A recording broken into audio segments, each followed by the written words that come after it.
students, today I will discuss about the warm and warm gear problem। तो first हमें देख लेते हैं कि वार्म एंड वार्म गियर क्या होता है। तो वार्म एंड वार्म गियर का एक फिगर बना हुआ है, आप देख लीजिए। ये होता है वार्म और ये होता है वार्म गियर। ये क्या करता है, वार्म पहली कंडीशन की होती है, वार्म क्या करेगा, इसको वार्म गियर को रोटेट कराता है।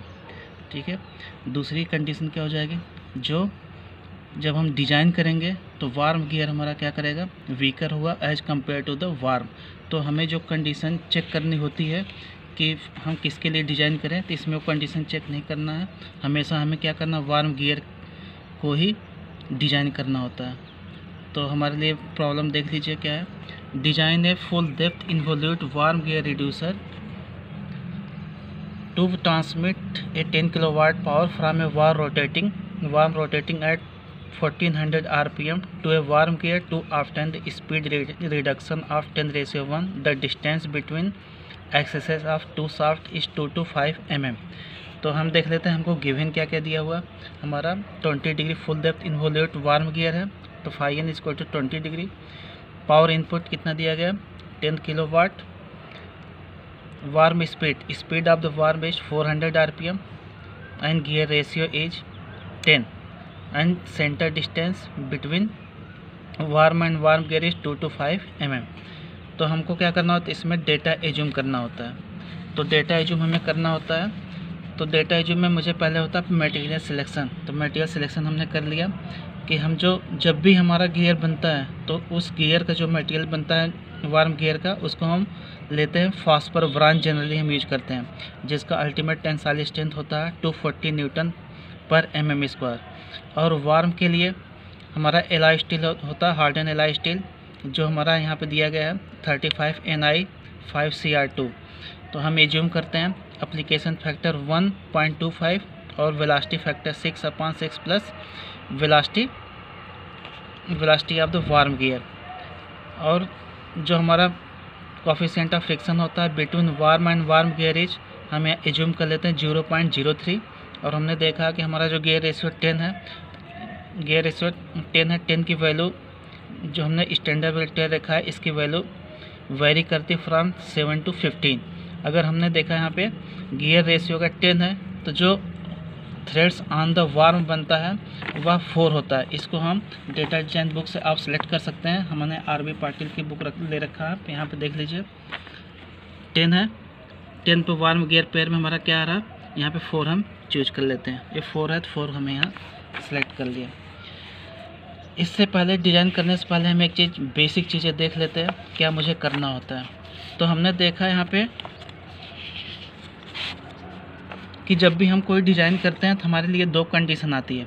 कौन सी कंडीशन आती है, एक तो हमारी कंडीशन आती है जो हमारा बीम स्ट्रेंथ होता है वह always greater than beam effective. एक तो ये चेक करते हैं to avoid the bending failure, और to avoid the wear failure FW is always greater than F effective. ये तो हमें मुझे करना ही होता है।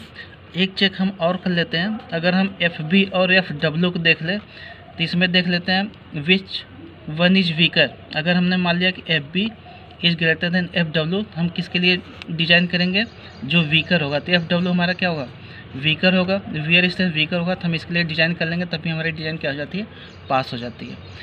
और हमने क्या बता रखा है, जब भी हम डिज़ाइन करते हैं तो हम हमेशा वार्म गियर के डिज़ाइन करते हैं। मुझे वार्म करने की ज़रूरत नहीं है, क्योंकि हमको पता होता है कि हमेशा वार्म गियर वीकर होता है एज कम्पेयर टू वार्म। तो मुझे चेक करने की ज़रूरत नहीं है, तो सीधे हम डायरेक्ट कर लेते हैं वार्म गियर की डिज़ाइन। तो इसके लिए हम देखते हैं डायमेंशंस हमें क्या क्या ज़रूरत होती है, उसके बाद हम उसकी डिज़ाइन कर लेंगे और डिज़ाइन को देख लेंगे दिस डिज़ाइन सेटिस्फैक्ट्री और नॉट। तो नेक्स्ट पॉइंट हमारा था number of teeth on warm gear and module. तो वार्म गियर के लिए हमारा फार्मूला क्या बनता है, G = ZG/ZW। ZW क्या number of start on the worm होता है, और ZG the number of teeth on the worm gear, और G हमने बता रखा है कि गियर रेशियो होता है या स्पीड रेशियो। G = 10, ZG/ZW = 4। तो यहाँ से हमको ZG की वैल्यू मिल जाएगी 40। सेंटर डिस्टेंस A = हमको पता है DG + DW/2। तो A = DG = M ZG और DW = M × Q/2। तो A equal to 2 to 5 equal to M into 40 plus Q divide by 2, where अगर यहाँ पे क्यू आ रहा है इसको हम बोलते हैं डायमीटर कोफिशिएंट। डायमीटर कोफिशिएंट में होता है pitch circle diameter to the axial pitch, ये दोनों क्या होता है, रेशियो होता है। फिर हम यहाँ से 450 हमने इसकी वैल्यू रख दिया, multiplied by 2, 450 equal to M into 40 plus Q, M equal to 450 divide by 40 plus Q. तो the value of M and Q, तो हमको क्या करना पड़ेगा, on the basis of Q पे हम एम की वैल्यू फाइंड कर लेंगे। डायमीटर कोफिशिएंट हमारा क्या, क्यू। अगर आप देखेंगे बुक में तो ए भी क्या करता है 6 to 10, ये वेरी करता रहता है। तो 6 to 10 क्या करेगा, वेरी करेगा। तो हमने क्या कर लिया, एक डायमीटर कोफिशिएंट ले लिया और दूसरा हमने ले लिया मॉड्यूल। अब डायमीटर कोफिशिएंट को हम 6 to 10 तक वेरी कराएंगे, उसके रिगार्डिंग हम देखेंगे हमारी मॉड्यूल कितना बन रहा है। अगर हमने 6 रखा इस फार्मूले में तो एम की वैल्यू 9.78, इसकी वैल्यू 7 रखा तो 9.57, तो फिर 8 रखा 9.37, 9 रखा 9.818, और अगर हमने क्यू की वैल्यू 10 रख दिया तो हमारी वैल्यू कितनी, एम की वैल्यू 9 आ रही है। अब हमको ये देखना है कि कौन सा होल नंबर में आ रहा है। दिस इज द डेसिमल, अगर डेसिमल आ रहा है not feasible, decimal not feasible, decimal not feasible, decimal not feasible, और क्या होल नंबर है तो ये क्या हो जाएगा हमारे लिए फिजिबल हो जाएगा। इसको हम क्या करेंगे, सेलेक्ट कर लेंगे फॉर द डिजाइन के लिए।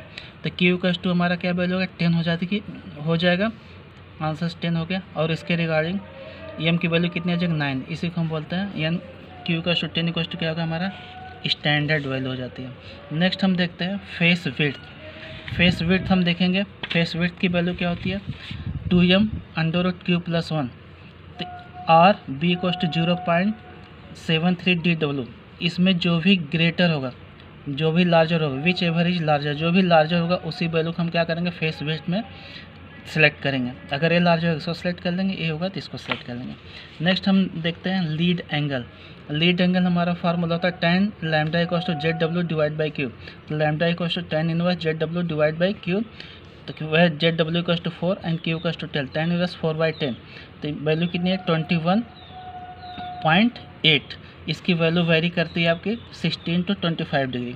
For lambda 21.8 degree hard and steel worm and phosphor bronze worm gear. इसके रिगार्डिंग हम देखेंगे के की वैल्यू कितनी आ रही है।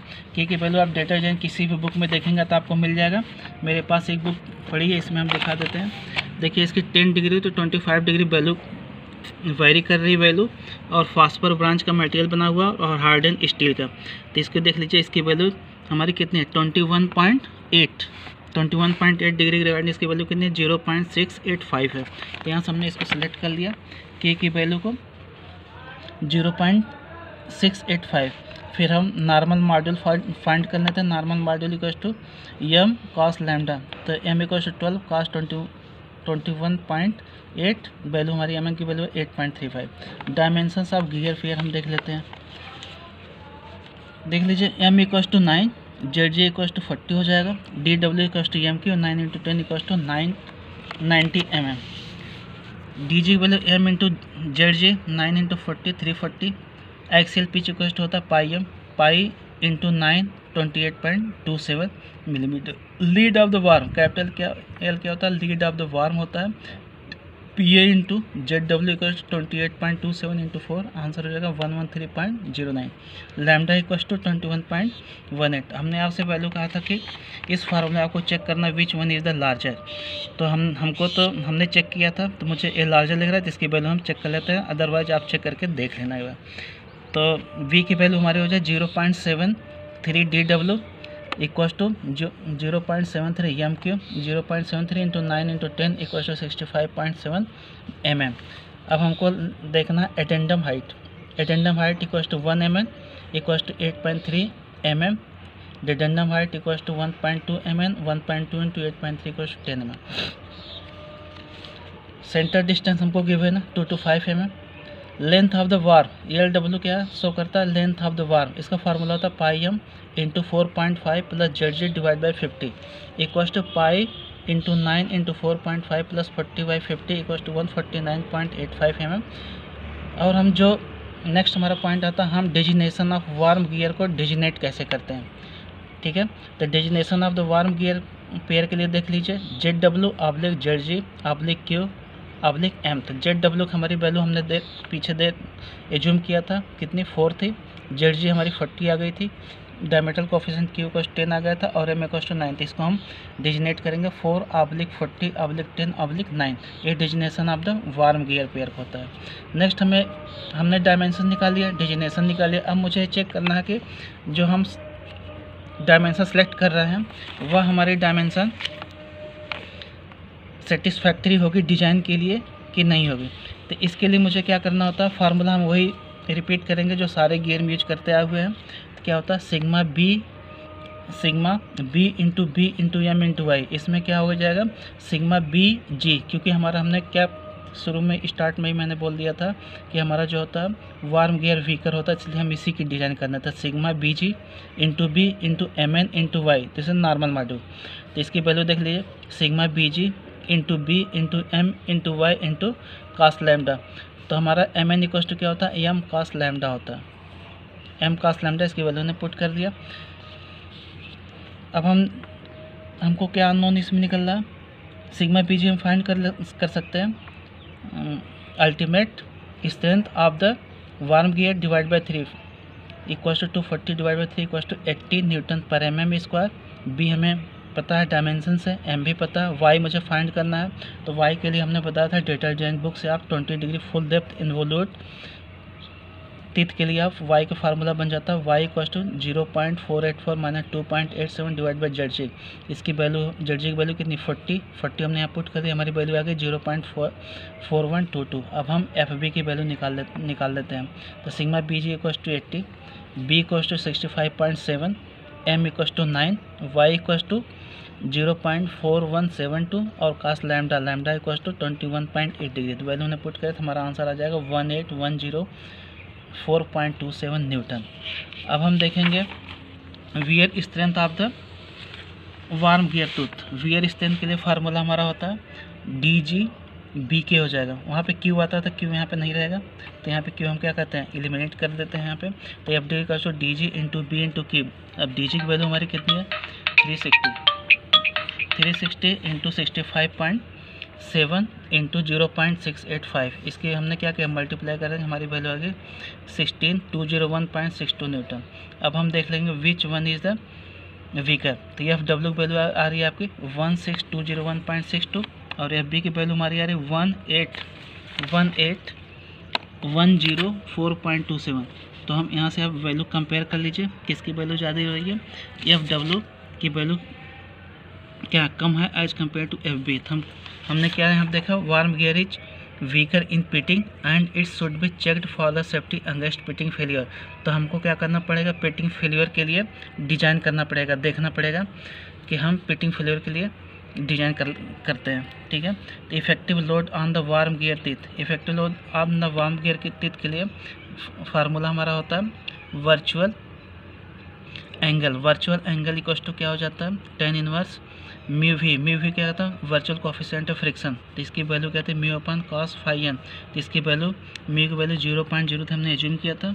phi n की वैल्यू 20, क्योंकि 20 डिग्री टूथ प्रोफाइल है, इक्वल टू 1.8285 डिग्री। इसके रिगार्डिंग हम क्या करते हैं, इफिशिएंसी निकाल लेते हैं। इफिशिएंसी कितनी हो जाएगी, tan lambda divide by tan 5a plus lambda, value हमने पुट कर दिया 0.9142।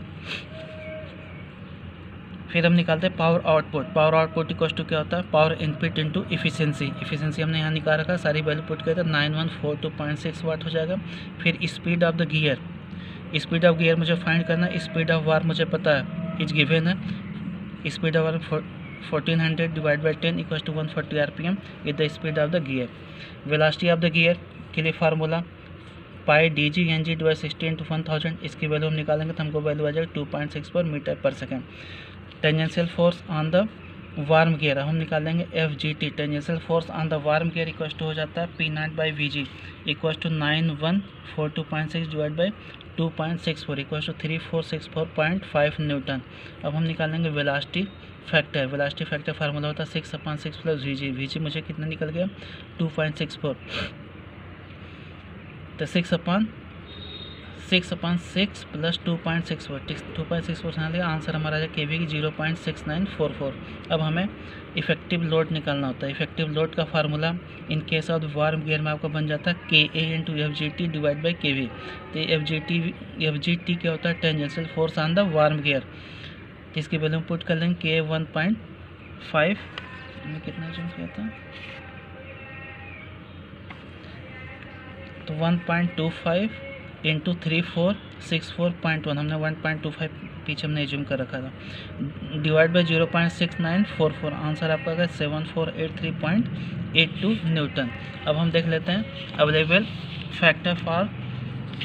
Factor of safety against pitting failure. तो पिटिंग फेलियर के लिए हम फैक्टर ऑफ सेफ्टी निकाल लेते हैं, F W divide F effective. इसकी वैल्यू अगर 1.5 से ज़्यादा हो रही है इन case of the worm gear, तो हमारा क्या वैल्यू क्या हो जाएगा, सिलेक्ट हो जाएगी या पास हो जाएगी फॉर डिजाइन के लिए। F W divide F effective, F W equal to 16201, F W 16201.62 divide by 7483.82 equal to 2.41। फिर factor of safety in case of the wear equal to कितना 2.41। तो इसकी it means hence worm gear reducer is safe against pitting failure. यही हमारी design क्या हो जाती है, पास हो जाती है, मतलब सेटिस्फैक्ट्री हो जाती है। लेकिन हम अगर चाहें कि factor of safety in case of the bending कितनी आ रही है, तो इसको हम चेक कर लेते हैं। तो factor of safety in case of the bending, तो यह बी डिवाइड एफ इफेक्टिव की वैल्यू हमारी वही है सेम 7483.8। एफ बी हमारी वैल्यू थी 18104.27। तो हम अगर इससे डिवाइड कर हमारी वैल्यू आ रही है 2.81। तो factor of safety in case of the bending failure कितना हो जाएगा 2.81। तो इसका मतलब क्या हो जाएगा, hence worm gear is reducer is safe against the bending failure. तो इसमें क्या है, अगर इसमें पास हो रही है तो इसमें इसको पास होना ही है, क्योंकि इसके फैक्टर ऑफ सेफ्टी देख लीजिए एज कम्पेयर टू दिस ये क्या ज़्यादा है। ठीक है, ओके स्टूडेंट, अगर कोई भी प्रॉब्लम हो गई तो आप मुझे कमेंट बॉक्स में दे दीजिए, उसको मैं सॉल्व कर दूँगा। ठीक है, ओके, थैंक यू।